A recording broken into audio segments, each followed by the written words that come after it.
क्या आप जानते हैं, विश्व का एक महान सम्राट जिसे अपनी महान और क्रूर सेना पर और विशाल साम्राज्य पर बहुत घमंड था, वो परम ईश्वर के मात्र एक स्वर्गदूत की झलक से ही भय से कांप गया था।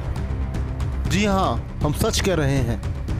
विश्व के इतिहास में एक महान शासक का जिक्र है जिसका नाम नबूकदनेस्सर था, जो बेबीलोन साम्राज्य का शासक था और परमेश्वर ने इसी के आक्रमण के द्वारा यहूदा व इस्राएल साम्राज्य को उनके पापों का दंड दिया था। नबूकदनेस्सर की पूरी जानकारी के लिए क्रिश्चियन सेरा यूट्यूब चैनल पर लॉगिन करके द ग्रेट नबूकदनेस्सर का पार्ट देख सकते हैं, जिससे आपको जानकारी होगी कि वह कौन था, वह किस राजवंश का था, आखिर उसने इस्राएल पर इतना भयानक आक्रमण करके क्यों उसके अस्तित्व को ही खतरे में डाल दिया था। यदि आपने वह पार्ट देखा है तो आप ये बखूबी जानते होंगे कि नबूकदनेस्सर को बेबीलोन का साम्राज्य हाल ही में सजाकर नहीं मिला था। नबूकदनेस्सर के पिता नबूकदनेस्सर, जिन्हें इतिहास ने नबूकदनेस्सर प्रथम भी बोला है, उन्होंने असीरियन साम्राज्य में विद्रोह करके आजाद बेबीलोन साम्राज्य की स्थापना की थी। जब यह विद्रोह हुआ तो नबूकदनेस्सर ने भी पिता का साथ दिया था। इसी कारण वह बेबीलोन की आज़ादी का महत्व जानता था। नबूकदनेस्सर ने अपने पिता के जीवित रहते व उनकी मृत्यु के पश्चात भी सेनाओं का नेतृत्व किया। वह आसपास के बहुत से साम्राज्य को अपने अधीन करने के बाद एक विशाल साम्राज्य की स्थापना कर ली थी।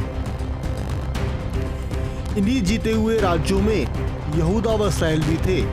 जब नबूकदनेस्सर ने अपने बेबीलोन साम्राज्य को दुश्मनों से पूरी तरह सुरक्षित कर लिया, तब उसने बेबीलोन को विश्व के सबसे खूबसूरत नगर के रूप में विकसित करने का प्रयास किया। ऐतिहासिक दस्तावेजों के अनुसार उसने नगर में बहुत खूबसूरत बगीचे, चौड़ी सड़कें, सोने के पर जड़े हुए महल बनवाए।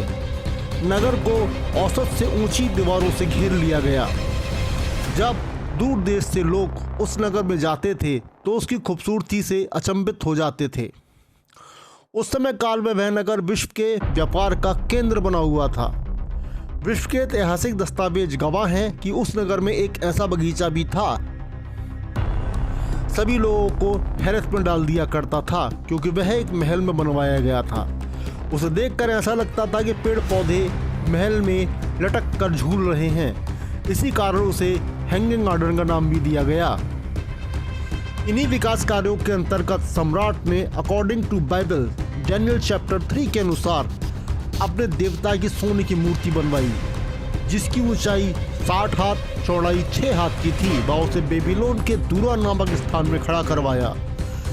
आज के आधुनिक समय में 60 हाथ का मतलब 90 फीट, जो मीटर में 28 मीटर होता है, व 6 हाथ से 9 फीट, जो 3 मीटर होता है।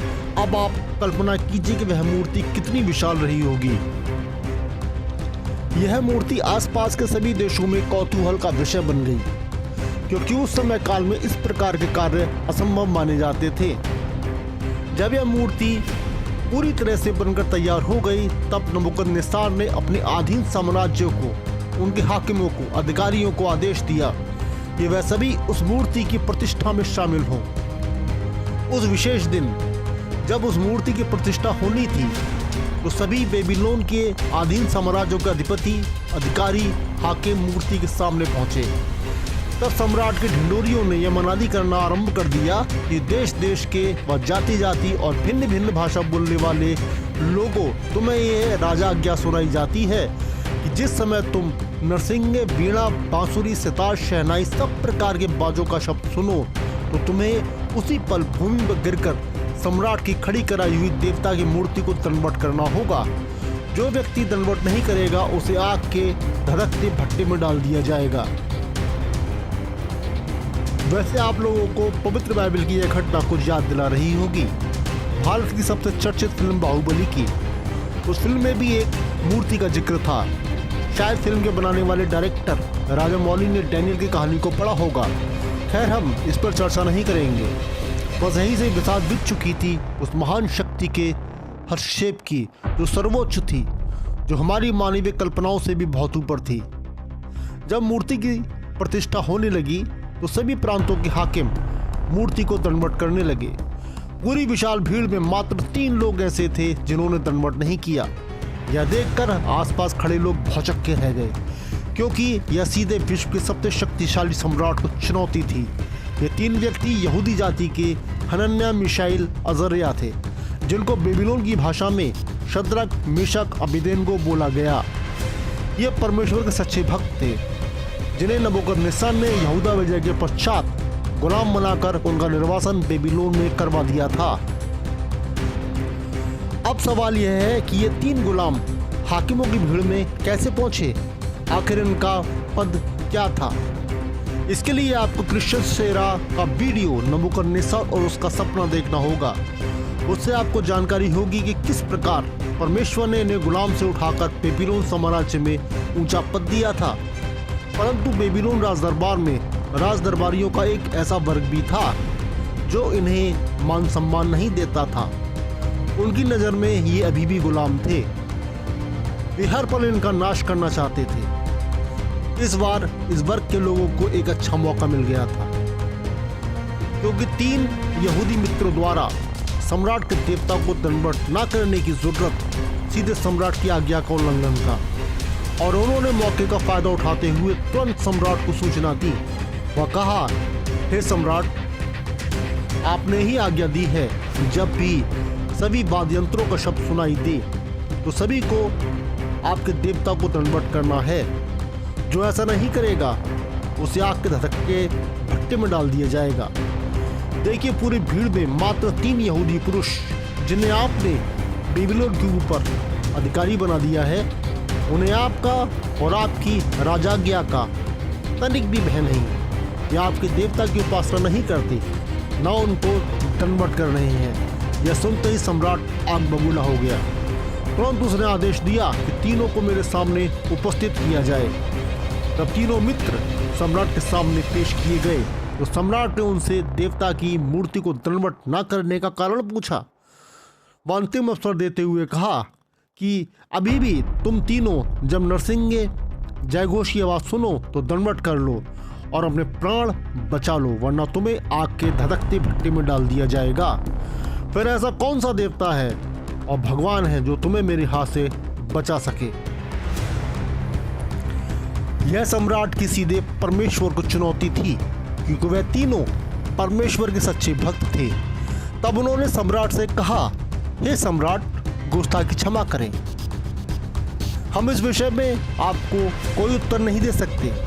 हम जानते हैं कि परमपिता परमेश्वर, जिनकी हम भक्ति और उपासना करते हैं, वह हमें आग के भट्टे से भी बचा सकते हैं, वह आपके हाथ से भी छुड़ा सकते हैं। यदि परमपिता परमेश्वर हमें नहीं बचाएंगे, तब भी हम अपने पिता परमेश्वर को छोड़कर आपके देवता को दंडवत नहीं करेंगे। यहाँ पर तीनों मित्रों ने अपनी भक्ति की चरम सीमा को ही पार कर लिया था। उनके सामने साक्षात दर्दनाक मृत्यु थी, पर वे अपने परमेश्वर पर भरोसा करके उसे स्वीकार करने को भी तैयार थे। यह सुनते ही सम्राट क्रोध से तमतमा गया। उसने आज्ञा दी कि भट्टे को और 7 गुना गर्म करो और तीनों को बांधकर भट्टे में फेंक दो। यह सुनते ही सैनिक हरकत में आ गए और तीनों को पकड़कर रस्सियों से बांध दिया। तीनों मित्रों की मृत्यु उनके सामने थी, पर वे अपने परमेश्वर पर भरोसा करके आत्मविश्वास से भरे थे। अब बारी उस महान परमेश्वर की थी कि वह किस प्रकार अपने भक्तों की रक्षा करेंगे। बारी थी उन महान परमेश्वर की जो मानवीय कल्पनाओं से भी परे हैं। तीनों मित्रों को आग के भट्टे में फेंक दिया गया। जो सैनिक उन्हें फेंकने गए थे, वे सभी आग के भीषण तापमान से ही झुलसकर मर गए। तब राजदरबारियों का वह दल जो यहूदियों से नफरत करता था, वह बहुत प्रसन्न था कि 4 में से तीनों का तो नाश हो गया। परंतु भीषण आग में तीनों आश्चर्यजनक रूप से अभी भी जीवित थे। वह परमेश्वर से प्रार्थना कर रहे थे, वह मदद मांग रहे थे। परंतु वहाँ उस आग के भट्टे में कुछ ऐसा घटा जिससे सारे सैनिक, सभी प्रांतों के हाकिम, सम्राट भौचक्के रह गए, क्योंकि आग के भट्टे में सैनिकों ने 3 मित्रों को फेंका था, परंतु आग में 3 की जगह 4 व्यक्ति थे। क्योंकि परमपिता परमेश्वर का स्वर्गदूत परमेश्वर के भक्तों की रक्षा करने के लिए आग के भट्टे में प्रवेश कर चुका था। उसका रूप देखकर सैनिक भय से कांप गए। भय से सम्राट का गला सूख गया। सम्राट ने भयभीत होते हुए सैनिकों से कहा, हमने 3 व्यक्ति ही आग के भट्टे में डाले थे, सभी ने हामी सिर हिलाया। तब सम्राट ने कहा, फिर ये चौथा कौन है जिसका रूप परमेश्वर के पुत्र की तरह है? सम्राट के साथ उसके अधीन सभी प्रांतों के हाकिम, उनके सैनिक भय से कांपने लगे थे, क्योंकि उन्हें उस महान शक्ति के दर्शन हो गए थे जो पूरे ब्रह्मांड की रचयिता थी। वह महान शक्ति जिसे लोग परमेश्वर का नाम देते हैं, वो परमेश्वर जो एक ही है और सच्चा है। और उस आग में तीनों मित्र ऐसे टहल रहे थे जैसे किसी बगीचे में टहल रहे हों। तब सम्राट ने बहुत ही भयभीत होते हुए आवाज दी। उसकी आवाज में कपकपाहट थी। सम्राट ने कहा, हे शद्रक, मेशक, अबेदनेगो, परम प्रधान परमेश्वर के भक्तों, निकल आओ। वे तीनों मित्र आग के भट्टे से बाहर आ गए। सभी ने देखा कि आग से उनके शरीर का कोई भी बाल भी नष्ट नहीं हुआ था, न ही उनमें जलने की दुर्गंध आ रही थी। जब वे तीनों सम्राट के सामने आए, तब सम्राट के मुंह से शब्द नहीं निकल रहे थे। उसने बहुत हिम्मत करके कहा, धन्य हैं आपके परमेश्वर, उन्होंने आपको इसलिए बचाया क्योंकि आपने राजा की आज्ञा न मानकर परमेश्वर पर भरोसा रखा, यह सोचकर कि हम अपने परमेश्वर की उपासना छोड़कर किसी और देवता की उपासना नहीं करेंगे। और आपने अपना शरीर भी नौछावर कर दिया और ईश्वरों को ईश्वर ने अपना स्वर्गदूत भेजकर तुम्हें बचा लिया। इसलिए मैं नबूकदनेस्सर अब ये आज्ञा देता हूँ कि देश देश, जाति जाति व भिन्न भिन्न भाषा बोलने वाले लोगों में से कोई भी शद्रक, मेशक, अबेदनेगो के परमेश्वर की निंदा करेगा या उन्हें ठट्ठों मोड़ाएगा तो उसके टुकड़े टुकड़े करके उसका घर भी भूरा बना दिया जाएगा, क्योंकि ऐसा कोई देवता नहीं जो अपने भक्तों की इस रीति से रक्षा कर सके। तब सम्राट ने तीनों मित्रों को बेबीलोन साम्राज्य में बहुत ऊंचा पद दिया। समय बीतता गया। इन 4 मित्रों के कारण बेबीलोन की ख्याति पूरे विश्व में फैलती गई। बेबीलोन के लिए सब कुछ अच्छा ही अच्छा हो रहा था, परंतु सम्राट में अब घमंड के बीज ने जगह ले ली थी। सम्राट को लगने लगा था कि उसने अपने बाहुबल से ही इतना बड़ा साम्राज्य खड़ा कर दिया है। परमेश्वर के प्रति उसके विश्वास में कमी आती जा रही थी। एक रात जब वह सो रहा था, तब परमेश्वर ने उसे चेतावनी दी।